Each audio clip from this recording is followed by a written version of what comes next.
Sa kasalukuyan na tayo sa pag-asa, napanatili ni Bag sa kasalukuyan na tayo sa pag-asa, napanatili ni Bagyong Agho ang lakas nito habang kumikilos ito pakanluran, hilagang kanluran. Huling namataan ng sentro nito 240 kilometers east of Hinatuan, Surigao del Sur.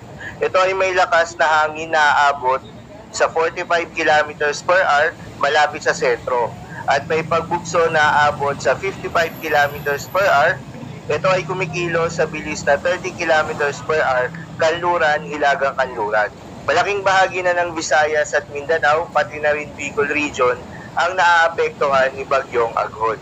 At dahil sa unti-unting paglapit ni Bagyong Aghon sa ating kalupaan, nadagdagan pa ang mga lugar na isinailalim sa Tropical Cyclone Wind Signal number 1, kabilang na ang buong Sorsogon, ilang bahagi ng Albay, Catanduanes, Camarines Sur, Eastern Samar, Northern Samar, Signal number 1 din sa Leyte, Southern Leyte, Dinagat Islands, Surigao del Norte at Surigao del Sur. At kapag lumakas pa nga itong si Bagyong Aghon into tropical storms, posibleng itaas pa ang Tropical Cyclone Wind Signal number hanggang sa Signal number 2. Para naman sa latest track ni Bagyong Aghon, inaasahan ng kilos ito patungo sa direksyon ng Eastern Visayas at Bicol Region. At inaasahan na lalakas pa ito sa mga susunod na araw.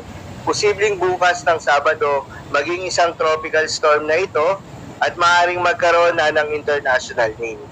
Pagsapit naman ng Linggo hanggang Lunes, posibleng lumakas pa ito habang umaangat sa may silangang parte ng Luzon. Maaaring maging severe tropical storm na ito at pagsapit naman ng Lunes hanggang Martes ay kikilos na ito o lilihis na ito papalayo ng ating bansa at lalabas na ng ating Philippine Area of Responsibility pagsapit yan ng Martes as a typhoon category. Paalala lang po, ang mga nasabing forecast ay posible pa pong magbago, kaya naman patuloy lang magantabay sa mga update na ating ilalabas at ng Pag-asa.